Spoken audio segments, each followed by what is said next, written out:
Hello guys! Welcome back to my channel. At kung bago ka sa channel na to, I'm Za and this is Za Canada. In my channel, we talk about different immigration updates, life of Filipinos here in Canada, at kung ano-ano pa. Well, today we have a new episode and this is all about an interesting update about the Canadian government regarding the Temporary Foreign Worker Program or TFW program. So, kung ikaw is yung taong nagtatrabaho dito sa Canada, planning to come here to Canada or naghahanap pa lang ng opportunity sa mga rural areas, then this video is for you. Kasi Canada just announced a temporary measure to help rural communities. At kung ano yan, panoorin hanggang dulo.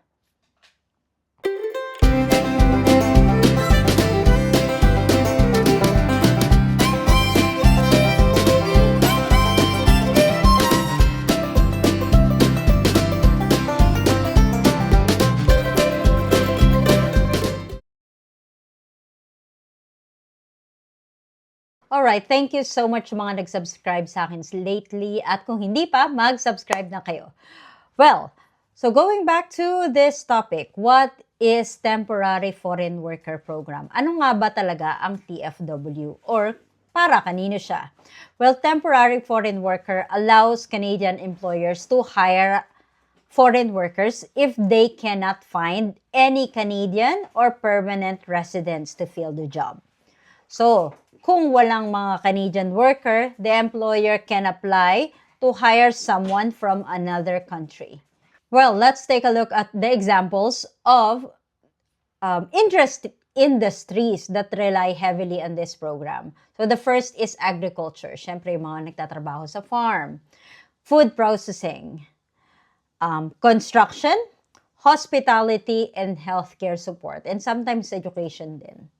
Yung mga teachers, normally ina-outsource din yan ng Canada. And not ina-outsource. I mean, nag-hire din sila ng mga temporary foreign worker na kagaya ko as a teacher or as an early childhood educator dito. So in fact, workers under this program make up about 1% of Canada's workforce, but they play a very important role in certain sectors. And many of these jobs are actually located in rural communities. So, ano ba ibig sabihin ng rural communities?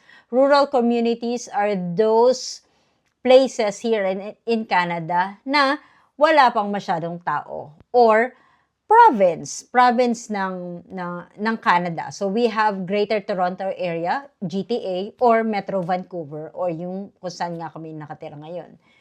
Rural communities, which means those cities that are outside the big cities. Nakagaya nga ng kasasabi ko lang. Ano ngayon ang problema sa rural places ng Canada? Well, the problem is, according to the government, many rural communities are experiencing severe labor shortages. Ibig sabihin, walang nag-a-apply ng trabaho sa mga rural areas. Meaning, maliit yung population nila, konti ang available workers, at nahihirapan sila mag-recruit ng mga employee. Even if the employer posts jobs ads locally, walang nag-a-apply or kulang talaga yung mga workers. At pag walang nag-a-apply, syempre, paano tatakbo yung business? 'Di ba? Sa example, if an owner runs a business like a restaurant at kailangan nila ng tagapagluto, and most of the time, yung mga nagluluto sa kitchen is mga temporary foreign worker yan, na galing sa iba't ibang bansa. And napakadami kong kilala na naging cook na dito sa Canada. Anyway, kapag wala nag-apply dyan sa particular position na yan, syempre, sino ang magsaserve sa customer? Hindi naman pwedeng iasa dun sa mga ibang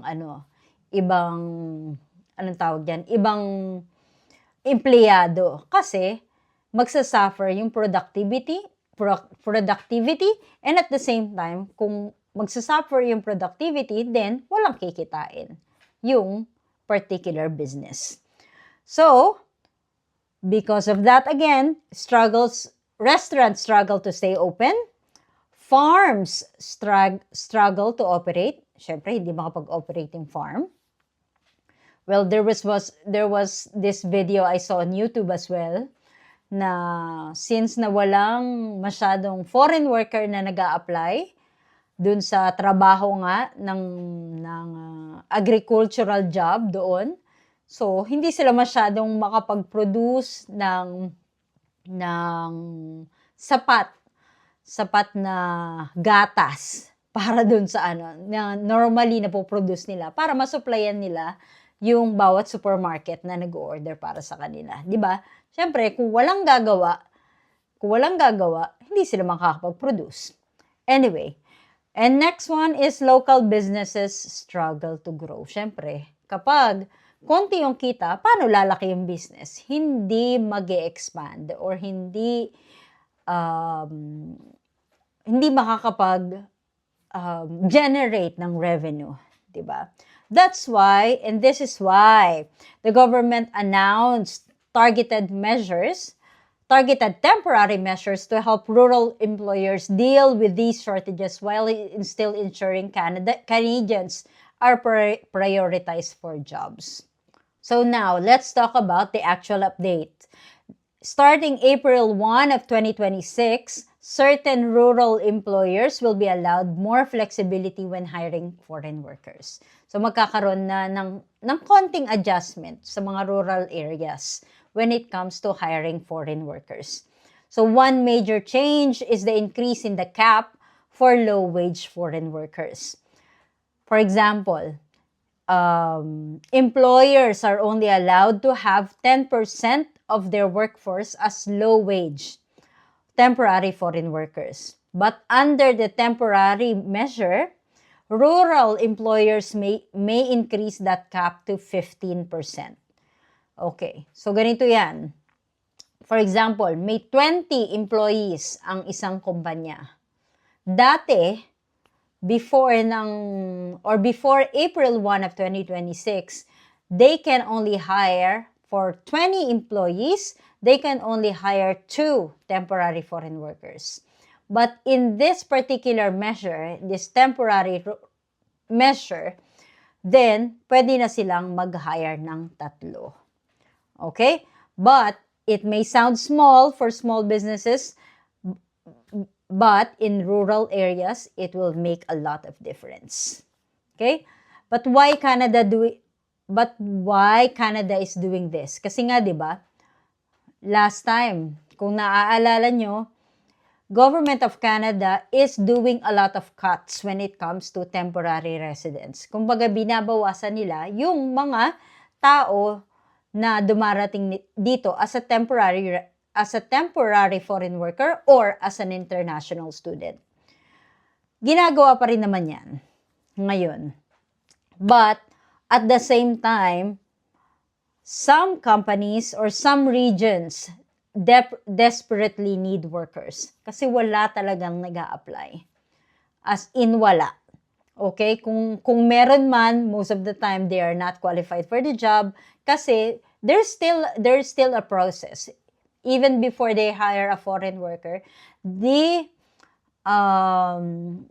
employer need to do a lot of things bago pa ma-hire yung foreign worker. Just like if you'd like to watch my video about the LMIA on how to apply for an LMIA, those are the things that the employer need to do in order to get a foreign worker. Okay?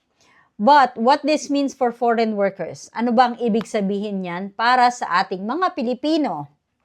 Siyempre, this is a very huge opportunity for those people who are interested to come here in Canada. And you have to target the rural areas. So, meaning, may more job openings, may LMIA application, at mas maraming work permits ang ibinibigay. Pero again, make sure not to target those big cities like Metro Vancouver or GTA. Go to smaller towns, farming communities, colder regions, and yung mga malalayo na medyo snowy na lugar. Well, for me, I think this is a practical decision from the government because if rural businesses close down, then entire communities suffer. Diba? Alam naman natin na kapag nagsasarado ang isang business, ang isang company ng isang lugar, syempre, magsasuffer yung buong community dahil, diba, when it comes to free services ng Canada, saan ba nanggagaling yung mga free services na ibinibigay ng Canada like the healthcare and education? It comes from tax na ibinabayad ng mga businesses or binabayad ng mga tao nagtatrabaho. At kapag nag-close ang business at kapag nag-close yung mga businesses at yung mga enterprises na yan, and definitely, mababawasan yung tax and magsasuffer yung mga taong nakakakuha ng benefits. Okay? So they're trying to control immigration numbers overall, which is why these changes are temporary and targeted. Hindi lang siya basta-basta ibinigay sa lahat. Okay? So for some people planning to Canada, the message is clear, opportunities still exist. Ibig sabihin, hindi naman talaga nawala. Marami kasi ako naririnig na mahirap nang pumunta sa Canada, mahirap na, wag na kayong pumunta dyan. True, pero it's not impossible. Okay? You have to check the location and syempre, tingnan nyo din kung yung work experience nyo is nababagay ba dun sa a-applyan yung trabaho para talaga masigurado nyo na makakapunta kayo dito. And again, you have to exert a lot of effort. Hindi yun nagpasa lang kayo ng isang resume o sige na, wala naman tumawag sa akin, okay, natigilan ko na to. You have to ask each and every person na nakatira ngayon dito sa Canada at tanungin mo sila lahat, nakailang resume kaya sila.